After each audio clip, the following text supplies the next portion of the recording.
ఈ రాష్ట్రంలో ఎక్కడా లేనటువంటి ఫీజులు ఈ ఏలూరు స్థానిక ఏలూరులో ఉన్నటువంటి ఆదిత్య విద్యా సంస్థలు వసూలు చేస్తూ ఉన్నారు. ఏదైతే వీళ్ళకి సంబంధించినటువంటి ఆదికవి నన్నయ్య యూనివర్సిటీ ఫీజు స్ట్రక్చరు మరి వీళ్ళు తుంగలు తొక్కి వీళ్ళకు సంబంధించినటువంటి ఏదైతే వీళ్ళ విద్యా సంస్థల నుంచి కొత్తగా చిత్రించి విద్యా సంస్థల దగ్గర వాళ్ళ తల్లిదండ్రుల వద్ద జలగల్లాగా అధిక ఫీజులు వసూలు చేస్తూ ఉన్నారు.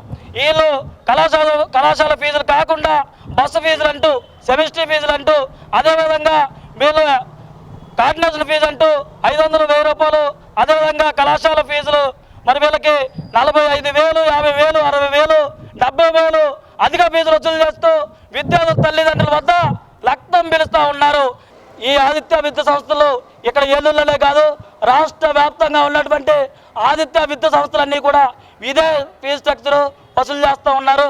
రాష్ట్ర విద్యాశాఖ మంత్రి కూడా నారా లోకేష్ గారు కూడా స్పందించాలి. మీరు ఏం చేస్తున్నాడో కూడా నారా లోకేష్ గారు అర్థం కావట్లేదు. కాబట్టి నారా లోకేష్ గారు కూడా మీకు కార్పొరేట్ విద్యా సంస్థలు పెంచి పోషించడానికి టైం ఉంది తప్ప ఈ ప్రభుత్వ విశ్వవిద్యాలయాల్లో సమస్యలు పరిష్కరించడానికి కూడా టైం లేదు.